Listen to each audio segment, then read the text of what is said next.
Hello friends, welcome to my YouTube channel.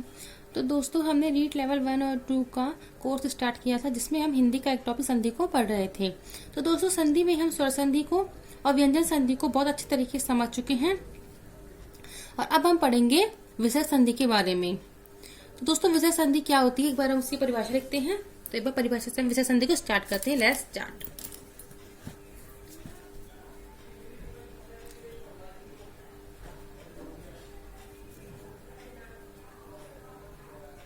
विसर्ग संधि। दोस्तों, पहले हम इसे एक बार नियम पढ़ लेते हैं। इसका नियम क्या होता है?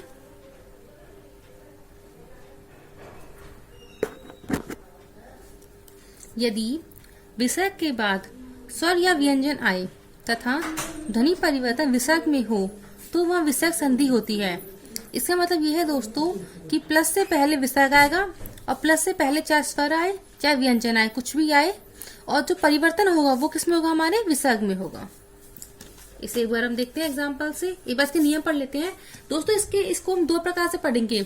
एक पढ़ेंगे हम घोष शब्दों के लिए और एक पढ़ेंगे अघोष शब्दों के लिए। तो इसके लिए हम छोटा सा डायग्राम बना लेते हैं। देखिए, प्लस से पहले तो हमारा क्या आएगा? विसर्ग ही आएगा। देखिए दोस्तों, यदि प्लस से पहले हमारा विसर्ग है और प्लस के बाद अगर वर्ग का तीसरा चौथा वर्ण य र ल व है और कोई सा भी स्वर है तो क्या होता है? यदि प्लस से पहले विसर्ग है अह में और प्लस के बाद कोई भी घोष ध्वनि है तो विसर्ग का परिवर्तन होगा हमारे ऊ में। और यदि प्लस से पहले ई दीर्घ ई ऊ के साथ विसर्ग है और प्लस के बाद कोई भी घोष ध्वनि है तो विसर्ग का परिवर्तन होगा हमारे रै में। ये तो हमारे घोष नियमों, घोष शब्दों के लिए। और अघोष वर्णों के लिए है यदि वर्ग का पहला दूसरा और पांचवा वर्ण या फिर शय शय शय यानी तीनों शय हो तो क्या होगा? अगर प्लस से पहले विसर्ग है और प्लस के बाद चय छय या शय है तो विसर्ग का परिवर्तन होगा हमारे शय में। और इस ऐसे ही यदि प्लस से पहले ई या ऊ के साथ विसर्ग है और प्लस के बाद कै पै फै टे या मैं है तो विसर्ग का परिवर्तन होगा शय में। और यदि प्लस से पहले विसर्ग है और प्लस के बाद तय या सै में से कोई सा भी वर्ण है तो विसर्ग का परिवर्तन होगा सै में। और चौथा नियम, यदि प्लस से पहले ए या आ के साथ विसर्ग है और प्लस के बाद कै या पै है तो परिवर्तन होगा शय में। अब दोस्तों देखिए, ये नियम और ये नियम देखिए, प्लस के बाद दोनों में क्या या पे है, दोनों में क्या या पे है, लेकिन अंतर कब है? प्लस से पहले। यहाँ पर तो क्या है? ई या ऊ के साथ विसर्ग होगा और यहाँ पे ए या आ के साथ विसर्ग होगा। अगर विसर्ग ई या ऊ के साथ है तो परिवर्तन होगा शय में। यदि ए या आ के साथ विसर्ग तो परिवर्तन होगा सै में। एक बार नियम समझते हैं जिससे आपको अच्छे समझ आएगा। देखिए, जैसे हमने लिया तप है धन वन। पहले हम इसका एग्जांपल लेते हैं तो ऊपर लिख देते हैं एक बार। घोष वर्ण नियम ऊपर लिख चुके हैं तो दोबारा नियम लिखने से कोई मतलब है नहीं है, क्योंकि हमें नियम एक बार समझ में आने चाहिए, रटना नहीं है हमें नियमों को। हमें सिर्फ नियमों को समझना है और फिर उसका एग्जाम्पल ज्यादा से ज्यादा निकालने हैं। तो देखिए, तप है धन वन। अब देखिए, प्लस से पहले क्या है? एक के साथ विसर्ग है और प्लस के बाद क्या है? वह है। तो क्या होगा? विसर्ग का परिवर्तन किस में होगा? ओ में। तो क्या बन गया? तपो वन। और देखिए, सर है धन वन, ए के साथ विसर्ग है प्लस के बाद क्या है? वह। तो परिवर्तन किसमें होगा? विसर्ग का रै में। तो क्या बन गया? सरोवर। और देखिए, जैसे अध है धन गति, एह पे विसर्ग है प्लस में क्या है? गे। कै वर्ग का तीसरा वर्ण है तो विसर्ग का परिवर्तन किसमें हो गया? ओ में। तो क्या बन गया हमारा? अधोगति। और देखिए यश है धन, अभिलाषा।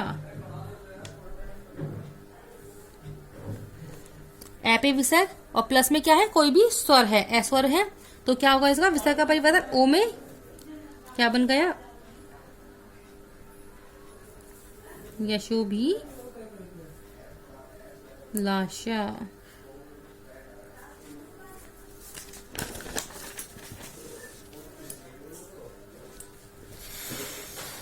और देखिए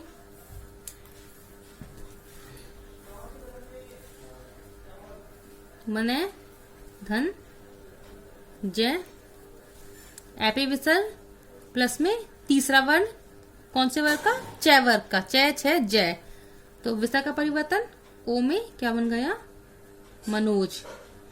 मन में जन्म लेता है जो, वो क्या होता है, मनोज। और देखिए उर है धन जय, उर का मतलब क्या होता है, हृदय। हृदय में जो जन्म लेता है उसे क्या कहते हैं हम, उरोज।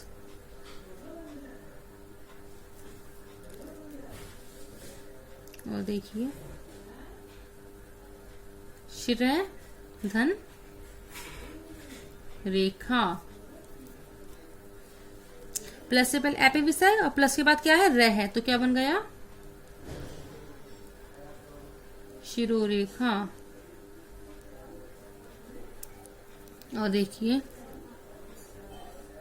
मने धन विज्ञान, ये तो हम STCBS से पढ़ते आ रहे हैं। मने धन विज्ञान, मन का विज्ञान क्या होता है, मनोविज्ञान। मने धन विज्ञान बराबर मनोविज्ञान। ये तो पढ़ा था हमने प्लस से पहले ए का विसर्ग। अब पढ़ते हैं प्लस से पहले ई उ और ई दीर्घ और उ का विसर्ग। देखिए जैसे वो हमारा पहला था, ये हमारा है दूसरा नियम। जैसे हमने एग्जाम्पल लिया धनु धन वेद, प्लस से पहले क्या है, ऊ पे विसर्ग, ऊ और विसर्ग, और प्लस के बाद क्या है, कोई भी अघोष ध्वनि, वह है। तो यहाँ पे तो ऊ का परिवर्तन किसमें होगा, रै में, तो क्या बन गया हमारा ये धनुर्वेद।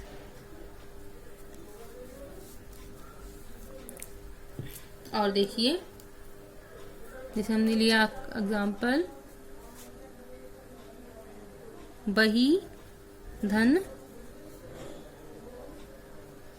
आक्रमण, प्लस से पहले क्या है, ई पे विसर्ग और प्लस के बाद क्या है, स्वर, तो क्या होगा विसर्ग का परिवर्तन रै में, तो क्या बन गया बही। अब देखिए यहाँ पे आएगा विसर्ग का आएगा आधा रै, और ये क्या है आ, तो रै में आ जाए तो रै क्या हो गया, पूरा हो गया, तो बन गया बहिरा क्रमण, बहिर्धन आक्रमण बराबर बहिराक्रमण।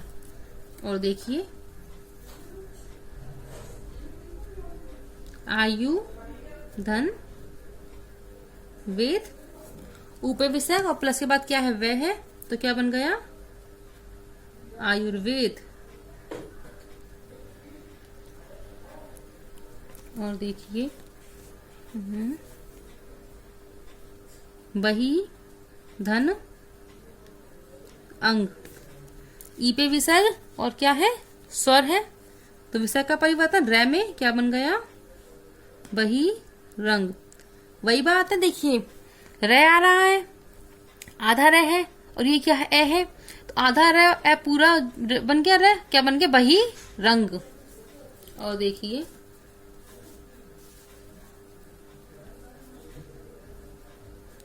प्रादुधन भूत, उ विसर्ग और क्या है, भय है, तो क्या बन गया प्रादुर्भूत। और देखिए आशी धन वचन, क्या बन गया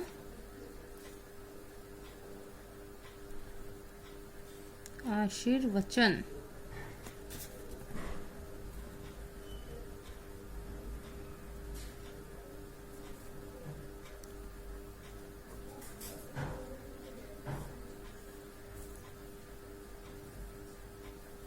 आशीर्वचन।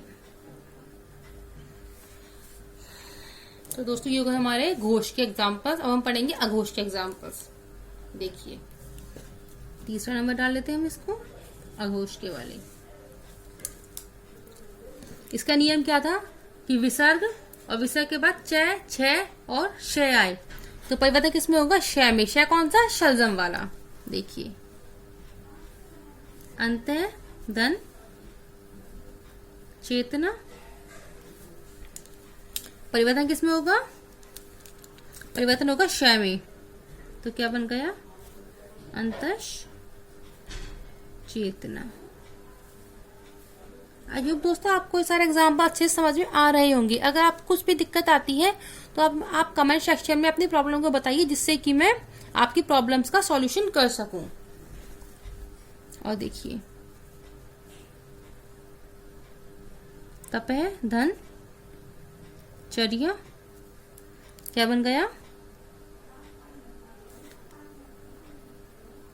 तपश्चर्या। देखिए मन है धन चिकित्सा, क्या बन गया, मनश चिकित्सा।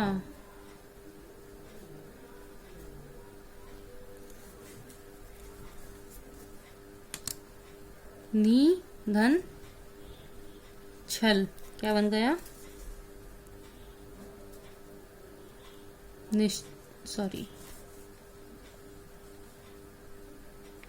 निश्चल। देखिए नी धन चल, क्या बन गया, निश्चल। और देखिए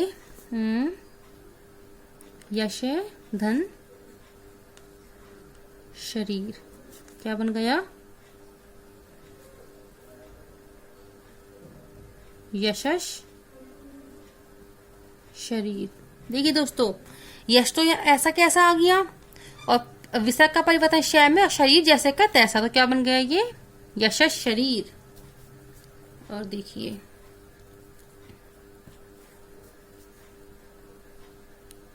यश धन शेष, क्या बन गया, यशस शेष। तो दोस्तों आपको ये 1 नियम भी अच्छे से समझ में आ गया होगा। और अगला नियम पढ़ते हैं।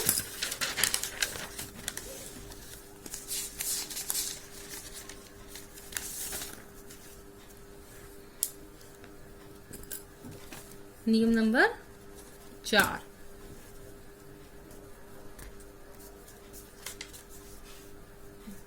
तो हमारा चौथा नियम क्या कहता है, चौथा नियम कहता है हमारा कि यदि प्लस से पहले ई या उ के विसर्ग हो और प्लस के बाद कै, पै, फै, टे या मैं आए तो विसर्ग का मतलब होता है श में। श कौन सा, षटकोण वाले श में। एग्जाम्पल देखते हैं हम एक बार।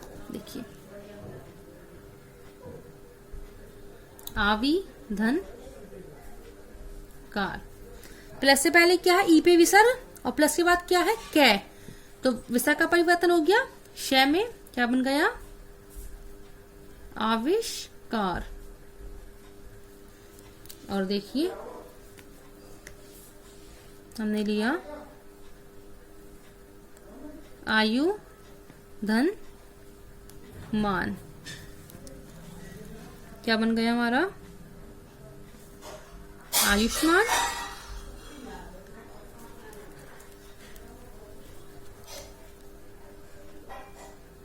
धनु धन टंकार, ऊ पे विसर्ग प्लस के बाद क्या है, टे है, तो क्या बन गया, विसर्ग का परिवर्तन श में, क्या बन गया, धनुष टंकार। और देखिए सॉरी, नी धन काम, क्या बन गया, निष्काम।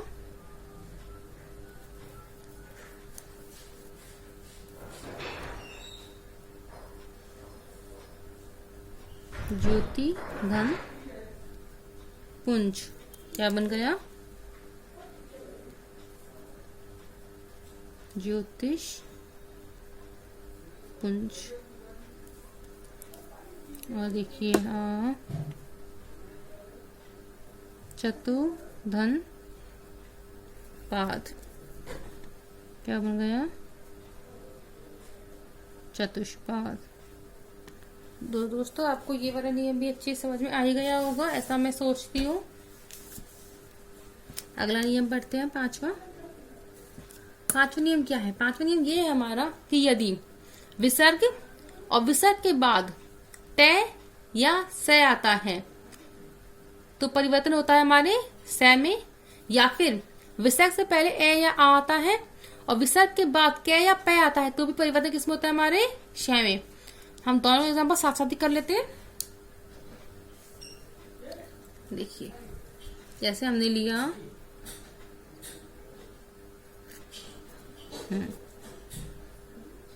नमे धन ते, प्लस से पहले क्या है?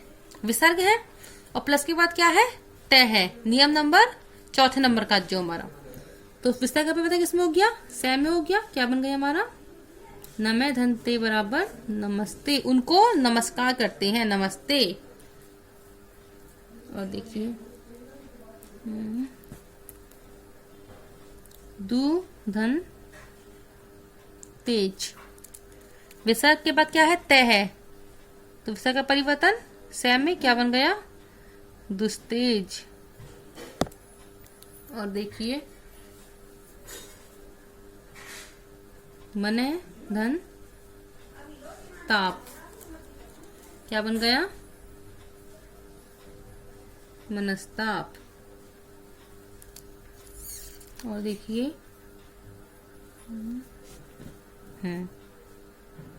दु धन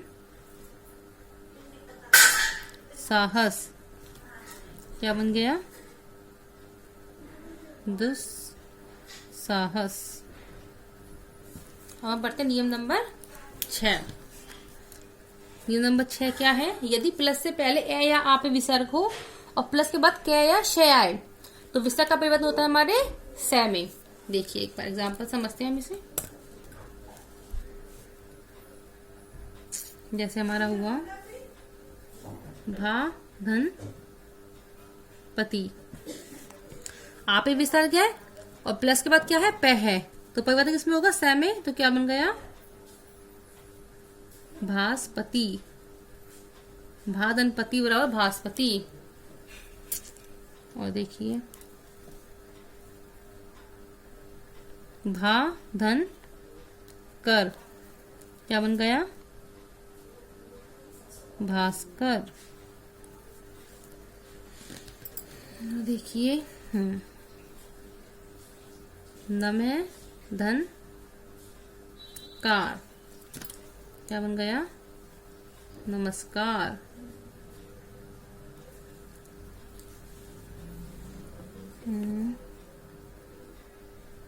वाचे धन पति, क्या बन गया? वाचस्पति।